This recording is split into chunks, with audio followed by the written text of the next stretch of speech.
Okay, welcome. Hello again. Hello. I've got a St. Bernard breathing hot breath on me right now. And I have a dog wanting me to throw a ball. That's our life out in the yard. It's not as relaxing as we would hope. Cheers. All right, so Beer 30 with the Stevens again. Beer 30. I thought this time we might talk about couch to ultra running. Yeah. Not that I have any experience ultra running, but people do, I think, look at folks who have achieved certain goals that they want to achieve, and they might get a little frustrated about the length of time it might take to get there or the steps at which to go to get there. So we could offer our little nuggets of wisdom. I think everyone's little journey to whatever goal they want to complete is different. And what I found, I guess, a little frustrating when I first started out, which was 2 years ago, really.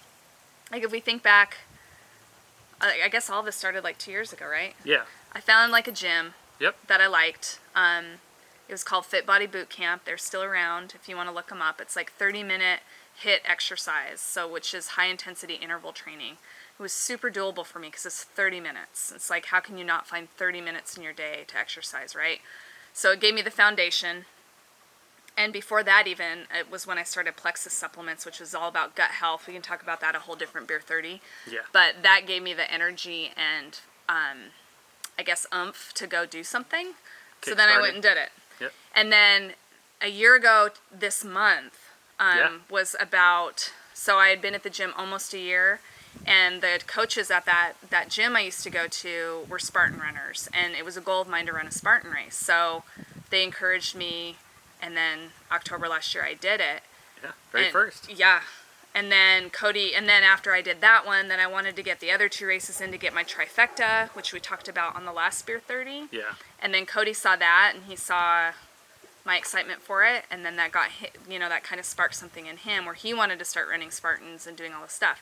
So then in 2019, so that was the end of 2018, then then 2019, Beginning of 2019. we were like, we're gonna do 4 trifectas and then trail runs and like we just did all this stuff, and then Cody's 0 like, to 100. I'm gonna run what did you run is it A a 50K. 50K, which is 31 miles. Yep.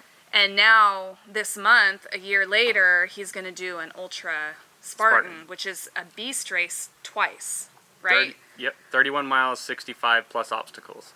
So I know that when I ran my Spartan, I couldn't walk for 2 days. Like, I was fit-ish, but I probably didn't train to the level I needed to like, do a race like that and feel okay, but I was able to finish it, and it was amazing, and I would still encourage people to do it that way.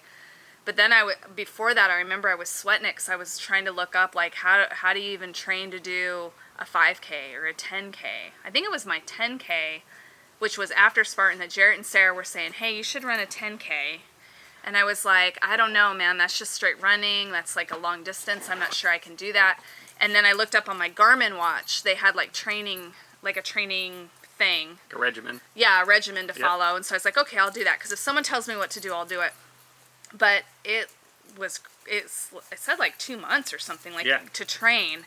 And so I remember I was like, I can't do this. There's no way I'll be able to. And I think I texted Jarrett, and he was like, Sarah, you did a Spartan race. Like, you can totally do this. And he encouraged me. And so I went and did it, and it was fine. And I actually was like 6th in my age group or 5th in my age group on my very first 10K. You were really close, yeah. So it Podium. It wasn't a lot of elevation, but still it was really cool. Yep. And so I think that although there are things out there that will give you a regimen to follow, everybody's body is different, and you can do more than you think you can if your head is right. Correct. And I think that's where Cody has a huge advantage because he just does his thing. Yeah. So I've since 2019 has begun, that's kind of when I started, I guess, my fitness journey, my running, my Spartan, all of that kind of stuff. So as Sarah said, I watched her success in 2018, working out regularly, getting fit, also doing the 3 different races in Spartan. I also took when she did her last one, we took our daughter out, and our daughter did her first Spartan Spartan, race, yeah, the that was kids cool. race. They have kids races. So it's kind of neat to see those two getting a medal and celebrating all that kind of stuff. And it was like, oh you man, wanted the medal. I wanted to feel the same feeling they did. So I started little by little. I was not a gung ho working out 5 days a week. I mean, I think I worked out probably maybe a couple days a week type of thing. Ran my first 10K, and then kind of got a little bit more excited. My very first Spartan was actually a back-to-back, so doing the super one day and then the sprint the next. It was crazy. but it's all mental. It's all mindset. Like A lot of it is. a lot of it, yeah. I mean, it's amazing what your body can do if you just allow your head to get out of the way. Well, and also I think to look at people who have achieved what you want, but not, I don't know, like people get interested in what you're doing once they see you succeeding. Yeah. And they forget that it took like 2 years or more for other people to get to the point where you're doing the same kind of racing and stuff that we're doing. And I forget too, like Cody sent me I should show you this. Cody sent me this picture. It's going to take me a minute to find. But he sent a picture of me from like a year ago, and I was like, you're kidding me. Like this is me like promoting Plexus, but hopefully this works. But that's like only a year ago, and my face, like I'm totally different. Yep. And I don't even remember that. It's weird because everything's gradual. And I think people get frustrated when they don't see success happen immediately. And we are in a society where everything happens exactly as in the moment that you want it to.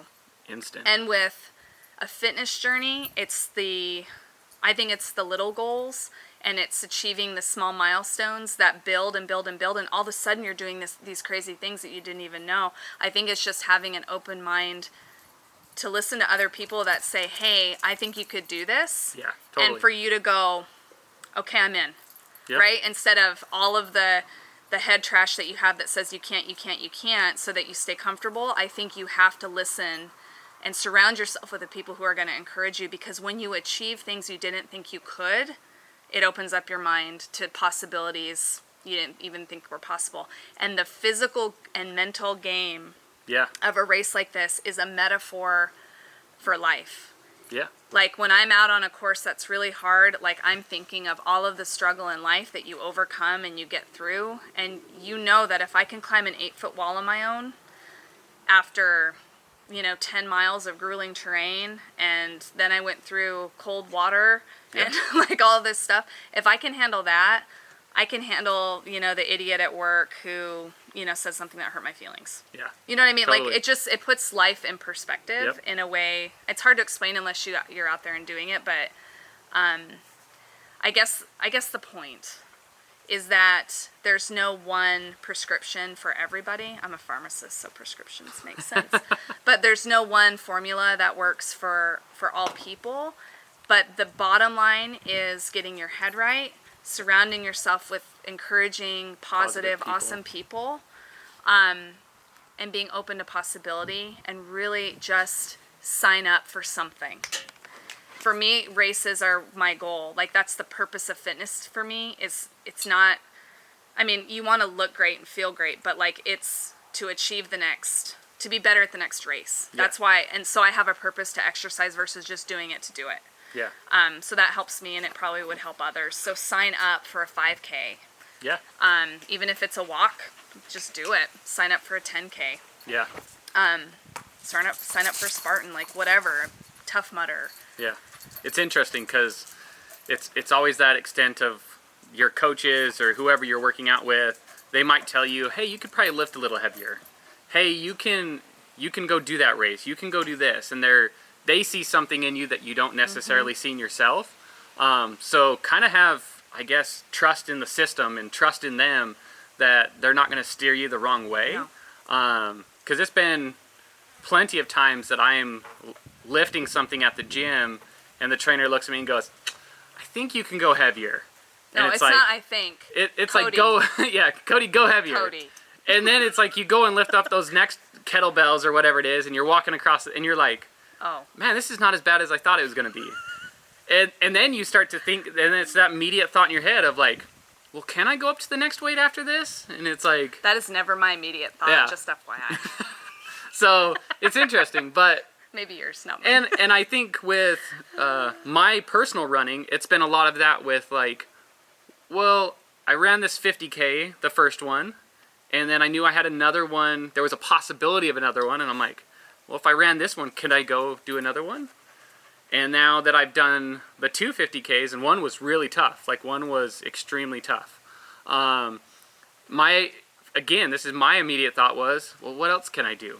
Like, how far can I physically push my body and my like mental strength to be able to conquer the next thing? Whether that's another 50K, 100K, 100-miler, like there's so many different things you can do out there.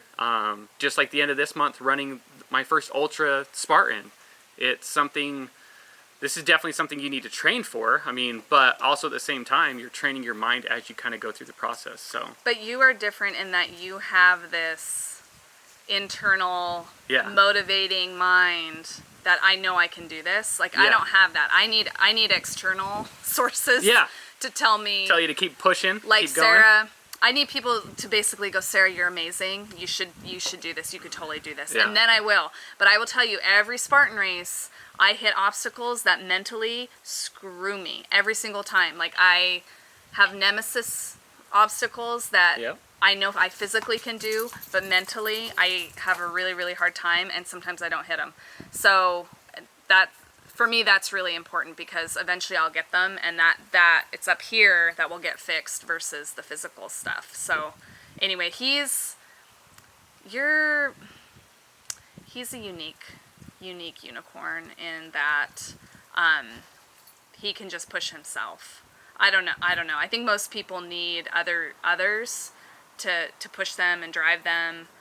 I don't know. I just lack that internal. I need a purpose, and I need other people to kind of push me towards goals, which Yeah. is why I surround myself with the people who are achieving amazingness. Yeah. Probably why I married this guy. Like I don't know. Anyway, just you got to figure it out for yourself. But we of course are happy to help anyone. Yeah. Absolutely. I don't know if what we do will work for other people. We are not certified coaches or trainers, but we are passionate about this journey because we've really seen growth in ourselves And others. and others that we've Yeah. been around, and it's only been like 2 years of this. It's crazy. So we're really excited for what the next year will hold and what we can do for others in addition to ourselves. Perfect. We're adorable. Anyhow. Thanks, you guys. Cheers.